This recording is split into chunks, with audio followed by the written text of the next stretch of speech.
શ્રીમંદો સતગુરુ ચરણ કો કરું સો પ્રેમ પ્રણામ અશુભ હરણ મંગલ કરણ ગણી શ્રી દેવ ચંદ્ર નામ શ્રી પ્રાણનાથ નિજ મૂલપતિ શ્રી મહેરાજ સુનામ તેજ કુંવરી શ્યામા યુગલ કો પલ પલ કરું પ્રણામ પિયાજી को पल पल करूं प्रणाम। बोलो श्री प्राणनाथ प्यारे की जय। प्राणाधार आत्म संबंधी सुंदरशाहजीના ચરણોમાં મારા કોટી કોટી પ્રેમ પ્રણામજી।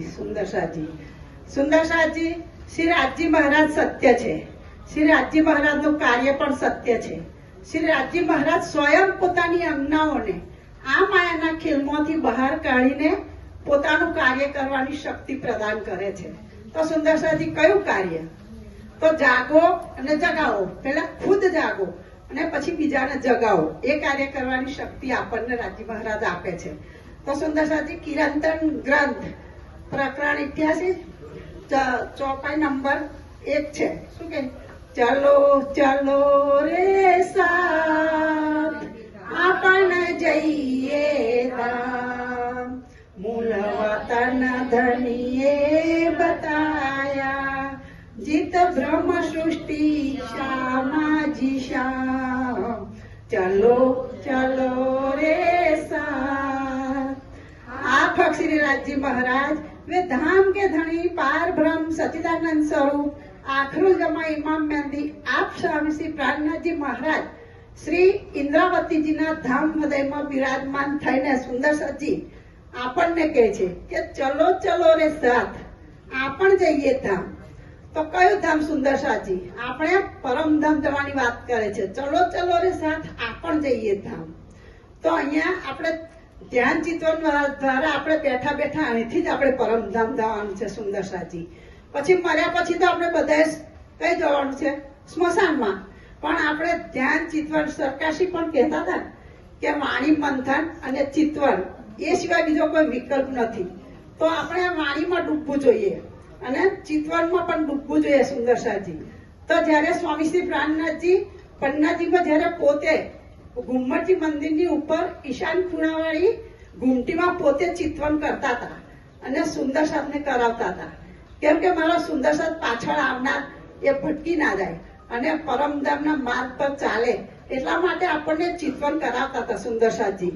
માટે આપણે અત્યારે હમણાં તરુલતાબેન બોલ્યા, શું બોલ્યા કે સતગુરુ મેરે શ્યામજી મેં અહનિશ ચરણે રહું, સન્મંદ મેરા ન્યાહી સો મેં તાથે સદા સુખ રહું।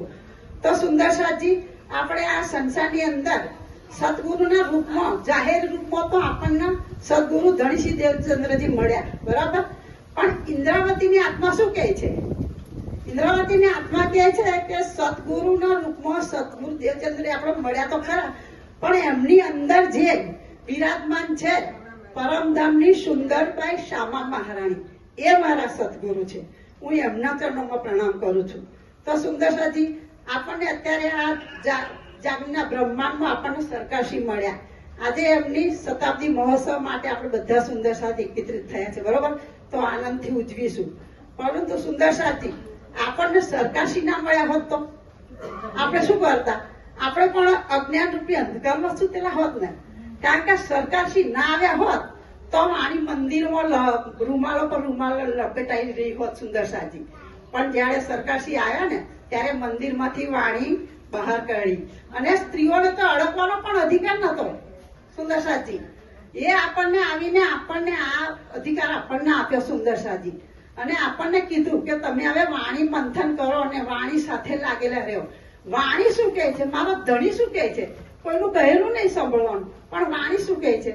અને વાણી દ્વારા આપણા ધણી અંદર બેઠેલા છે, એ આપણને શું કહે છે એ આપણને જોવાનું છે સુંદરશાહજી। માટે આપણે પણ અત્યાર સુધી અજ્ઞાનરૂપી અંધકારમાં સૂતેલા હતા। આપણે પણ પહેલેથી તે પ્રમાણિતો નતા અને હતા તોય પણ સુંદરશાહજી આટલી બધી જાગણીનું કાર્ય તો સરકારશ્રીએ જ આવીને જાહેર કર્યું। બાકી પહેલા કોણ આવ્યું? કોઈ અત્યાર જોડે આ પાણીના માયના કરી બતાવ્યા?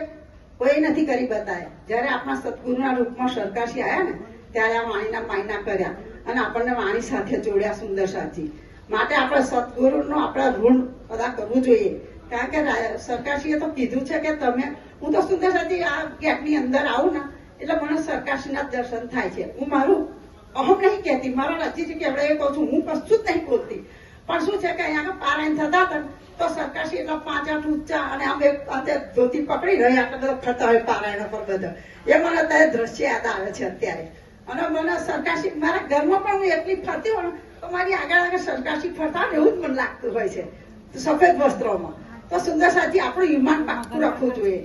આપણે કહે છે કે યકીન ને છૂટે સુહાગની, જો પડે કોટી વિઘન, પ્યારી પીયું કે કારણે જીવકો ના કરે જતન. સુંદર સાથી આપણે ભલે આમ તો નહીં કહેતા કે આપણને કોઈ પણ કષ્ટ આવી જાય તો કેટલા સુંદર સાથ છે, કોઈનું નામ તો ના દેવાય આપણાથી, પણ કેટલા સુંદર સાથનું ઈમાન કાચું હોય છે.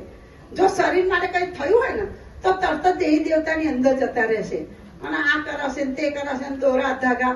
પણ સુંદર સાથી આપણો અખંડનો ધણી બેઠો છે. કોઈની હિંમત થોડી ચાલે કે આપણો વાળ પણ વાંકો કરી શકે. કોઈની તાકાત નહીં સુંદર સાથી આપણો વાળ વાંકો કરવાનો. આપણે આપણા ધણી પર વિશ્વાસ રાખવાનો છે. એટલે કહે છે ને કે વિશ્વાસ કરીને દોડશે જે તારતમનું ફળ લેશે તે. સુંદર સાથી અને આ પ્રેમ આપણને ક્યારે આવે સુંદર સાથી?